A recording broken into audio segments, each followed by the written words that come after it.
तहरीक इंसाफ के रहनुमा उस्मान डार साहब ने मुझे ज्वाइन किया। अस्सलाम वालेकुम, बहुत बहुत शुक्रिया। डार साहब, आप लोग सुबह से तनकीद तो कर रहे हैं, बजट पेश हुआ, आप लोग तनकीद कर रहे हैं इस हुकूमत पर, लेकिन आप लोग तो ईवान में मौजूद ही नहीं थे। आप कोई तो एक चीज़ होगी जिसकी आपको भी समझ आती हो कि वाकई इस हुकूमत ने आवाम को रिलीफ दिया है किसी एक सेक्टर में। मैं तो आपको बता सकती हूँ कि किन किन सेक्टर में रिलीफ मिला है, लेकिन आपके पास कुछ बताने को है? देखें शाजिया, ना ही हम इस इम्पोर्टेड हुकूमत को मानते हैं और ना ही इस इम्पोर्टेड असेंबली को मानते हैं। देखें, मैं तो बाद में बजट में आऊँगा। आपकी माशाल्लाह बड़ी हाई राइज बिल्डिंग है इस्लामाबाद में 92 न्यूज़ की, बिजली नहीं है, लिफ्ट ही नहीं चल रही थी, सीढ़ियाँ चढ़ के मैं आया हूँ। तो 4 साल से मैं 92 न्यूज़ इधर आ रहा हूँ इस्लामाबाद में, पाकिस्तानी हूँ, कभी ऐसा नहीं हुआ। तो सवाल तो मैं ये पहले उठाता हूँ ना शाजिया, कि हमारे दौर में तो बिजली गई नहीं। ये कर क्या रहे हैं इस मुल्क के तो साथ? पिछले 2 महीनों इस्लामाबाद में 12 से 14 घंटे लोड शेडिंग हो रही है। पिछले 2 महीनों में बिजली खा गई, क्या किया? नलायक हैं शाजिया, ये नलायक हैं, ये डिसीजन ही नहीं ले सकते, ना ही इनके पास पावर है। अख्तियारात जिनके पास हैं आप सब जानते हैं। जब आपकी कैबिनेट की मीटिंग्स लंदन में होंगी, एक अब्सकॉन्डर, एक इश्तिहारी उन मीटिंग्स को हेड कर रहा होगा, तो मुल्क का यही हाल होना है। बजट देखे ना, तारीख का सबसे बड़ा हसारा 4800 अरब रुपए का बुक किया इस हुकूमत ने, इम्पोर्टेड हुकूमत ने 4800 अरब। और टैक्स रेवेन्यू की मैं बात करना चाहूँगा। देखिए, आप भी माशाल्लाह घर चलाती होंगी, आप भी एक फैमिली से बिलोंग करती हैं। जब तक आपकी आमदन नहीं बढ़ेगी, आपके अखराजात नीचे नहीं आएंगे, तो पीटीआई ने क्या किया? हमने इनका जो 3800 के करीब छोड़ के गए थे, 6100 अरब पे पिछले साल छोड़ा। 1400 अरब का पाकिस्तानियों इमरान खान ने रेवेन्यू में इजाफा किया 1 साल में, पिछले साल। और इन्होंने क्या टारगेट रखा है? 7000 अरब का। 900 अरब जो इमरान खान ने पिछले साल 1400 की एक पिच सेट की थी, उसे भी नीचे ले आए हैं। शौकत तरीन साहब को मैं अप्रिशिएट करना चाहूँगा। उन्होंने अगले साल का 22-23 का जो हदफ रखा था शाजिया, 7500 से 8000 अरब का था। जब तक आपकी आमदन नहीं बढ़ेगी, ये हसारे नीचे नहीं आएंगे, मुल्क में खुशहाली नहीं होगी।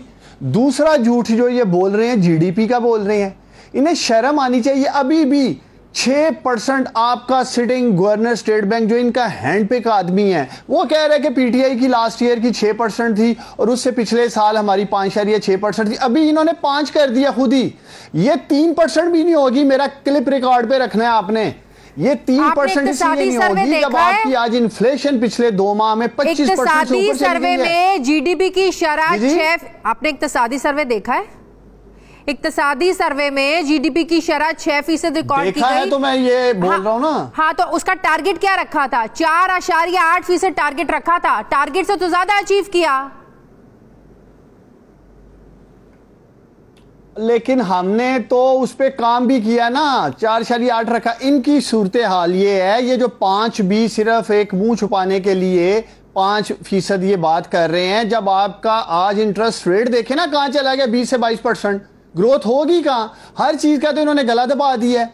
अब फर्टिलाइजर के ऊपर 2% जो ड्यूटी थी 10% कर दी है। एक तरफ कहते हैं जी हमने एग्रीकल्चर सेक्टर उठाना है, उसी सेक्टर का ये गला दबा रहे हैं। पाकिस्तान तरीके इंसाफ की हुकूमत में शाजिया एक इंक्लूसिव ग्रोथ थी। आपका सर्विस सेक्टर ऊपर जा रहा था, आपका एग्रीकल्चर सेक्टर ऊपर जा रहा था, आपका मैन्युफैक्चरिंग सेक्टर 2018 में जब आप लोगों ने हुकूमत संभाली, और दूसरा 2018 में जब आप लोगों ने हुकूमत संभाली, डॉलर कितने का था? कुछ याद है?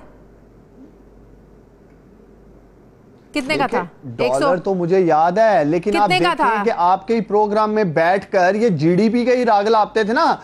किसी डॉलर कितने का था? मुआशी तरक्की का इंहिसार उसकी जीडीपी डॉलर कितने का था? आप मुआशियत के शागिर्द। अच्छा चले, डॉलर हमने मैं सुन लेना, मैं वही बोलने लगा। हमने अगर 3.5 साल में डॉलर 50 रुपए बढ़ाया है ना, तो इन्होंने तो 2 महीने में 24 रुपए बढ़ा दिया है। 2 माह में 24 रुपए।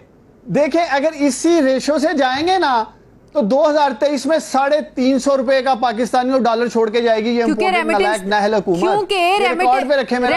वो कहते हैं आप लोग छोड़ के नहीं गए, पैसा आप लोग छोड़ के नहीं गए थे। बात करनी है रेमिटेंस। इस नलायक और चोर हुकूमत का आलम यह है कि मई में आपकी 2.7 बिलियन रेमिटेंस गिर गई है। आपकी रेमिटेंस नीचे आ गई है मई में। पाकिस्तानियों ने, ओवरसीज पाकिस्तानियों ने रद्द-ए-अमल दिया है। पहले इन्होंने उनके वोट पे डाका मारा है, उनके वोट का हक छीना है इन्होंने। 2.7 अरब रुपए में आपकी फॉरेन रेमिटेंस नीचे आ गई है।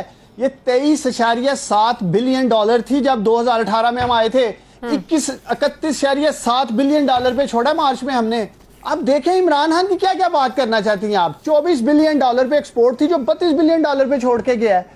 शाजिया, मैं आपके प्रोग्राम में सवाल उठाता हूं, इनका नलायक पेट्रोलियम का जो वजीर है डॉक्टर मुसद्दिक मलिक कहता है जी खजाने में पाकिस्तानियों जहर खाने के पैसे नहीं है। डॉक्टर मुसद्दिक मलिक इसी खजाने से मेरा लीडर इमरान खान 400 अरब रुपए का हेल्थ कार्ड दे रहा था, मुफ्त इलाज करवा रहा था पाकिस्तानियों का। 250 अरब रुपए का एहसास प्रोग्राम चल रहा था। 150 अरब का नौजवानों का प्रोग्राम कामयाब जवान चल रहा था। 200-250 अरब के गरीबों को शाजिया हमने घर दिए। इसी खजाने से सारी मुआशी तरक्की की है। जो मैं कह रहा हूं, लार्ज स्केल मैन्युफैक्चरिंग इंडस्ट्री आसमान को छू रही थी, तबाह करके रख दिए ना। आज मेरी बजाय ना, आज शाजिया मेरी बजाय आप एप्टमा के किसी बंदे को लेते, टेक्सटाइल सेक्टर के किसी बंदे को लेते, चैम्बर ऑफ कॉमर्स इंडस्ट्री के बंदे को लेते, वो आपको बताते तबाही कर दी है इन्होंने, तबाही करके रख दी है इस मुल्क की मुआशत की। वो कहते हैं सिर्फ ये है पिछले 4 सालों में 20,000 अरब रुपए कर्जा आप उनके सर पे चढ़ा के चले गए हैं। 4 सालों में जितना कर्जा आपने लिया, वो कहते हैं 71 सालों में हुकूमतें आई गई, किसी ने इतना कर्जा नहीं लिया। आप लोगों ने तो रिकॉर्ड बनाया है, 4 सालों में 20,000 अरब कर्जा लिया है आप लोगों ने। देखें आप, अभी ये फिर टेक्निकल गुफ्तगू की तरफ हम चले जाएंगे। अगर कर्जा पूरी दुनिया में हमेशा आपकी जीडीपी ग्रोथ के साथ देखा जाता है ना, अगर आपकी मुआशत का हुजम बड़ा होता जा रहा है, उसके अगेंस्ट अगर कर्जा आ भी रहा है तो वो मैटर नहीं करता है।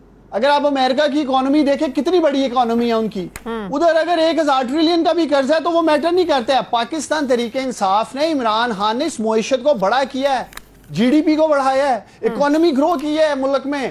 कर्जे तो दूसरी तरफ जो नजर आ रहे हैं, मुआशत किसी को नजर नहीं आ रही है। सवाल हम सिर्फ ये उठाते हैं शाजिया, आप भी end of the day Pakistani हैं, आप भी इस मुल्क का हिस्सा हैं, आप भी इस मुल्क की शहरी हैं। सवाल यह है कि जब इतनी जबरदस्त इकोनॉमी इमरान खान और उसकी इकोनॉमिक टीम चला रही थी, तो फिर उसे हटाया क्यों गया? क्यों ये बदतरीन आलमी साजिश की गई? क्यों इस मुल्क के साथ दुश्मनी की गई? ये कौमी मुजरम है शाजिया। ये जितने लोग, जितने चेहरे आपको पार्लियामेंट में नजर आ रहे हैं, ये सारे कौमी मुजरम हैं। इन लोगों ने इजराइल, भारत और अमेरिका के साथ मिलकर जो साजिश की इस मुल्क के खिलाफ, इस मुल्क को कमजोर करने के लिए, वो आपके सामने है सबके। लेकिन ये बकौल आप लोगों की जो इम्पोर्टेड हुकूमत है, यही लोग सिस्टम चला रहे हैं, यही पॉलिसीज बना रहे हैं, और आप लोगों पे इनको भी इनकी पॉलिसीज के तहत ही चलना है। आपने भी 210 रुपए लीटर पेट्रोल जो है ना वो दिलवाना है। आपने भी इस महंगाई के मुताबिक मानना तो आप लोगों को अल्टीमेटली पड़ेगा, दिस वे और दैट वे।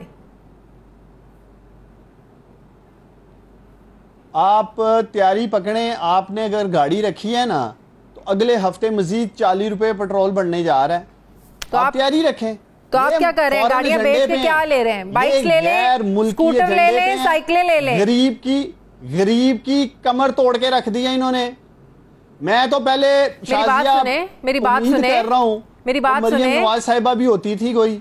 आप लोगों के दौर में जब पेट्रोल बढ़ता था ना, आप लोग हमें किस्से सुनाते थे इस रीजन के यहाँ पर सबसे ज्यादा जो पेट्रोल की प्राइसेस कम है वो पाकिस्तान में। आप कहते थे पूरी दुनिया में महंगाई हो रही है, पूरी दुनिया में पेट्रोल की प्राइसेस बढ़ रही हैं, तो ये हुकूमत भी वही यूजर पेश कर रही है, तो डिफरेंस क्या है? फर्क तो कुछ नहीं है। देखिए शाजिया, पाकिस्तान तरीके इंसाफ के दौरे हुकूमत में अगर पूरे 3.5 साल में 40 रुपए अगर पेट्रोल बढ़ा है, तो इन्होंने एक हफ्ते में पाकिस्तानियों 60 रुपए का बम मारा है। 60 रुपए का। शाजिया, कहां है इनकी लीडरशिप जो आटा, दाल, चीनी चोर, आटा चोर, दवाई चोर की बातें करते थे, और ये जो इंटरनेशनल इंपोर्टेड चोर इस मुल्क में मुसल्लत कर दिए गए हैं, अब कौन आवाज उठाएगा? कहां है वो सहाफी? मैं पूछता हूं, जो एक घंटा टॉक शो करते थे इमरान खान के 2 रुपए पेट्रोल बढ़ाने पे। पाकिस्तानियों, 50 पैसे चीनी बढ़ती थी तो मुल्क में तूफान आ जाता था। आज इन चोरों डाकुओं ने 60 रुपए पेट्रोल बढ़ा दिया। ठीक है, बहुत बहुत शुक्रिया। पाकिस्तान तहरीक इंसाफ के रहनुमा डार साहब मेरे साथ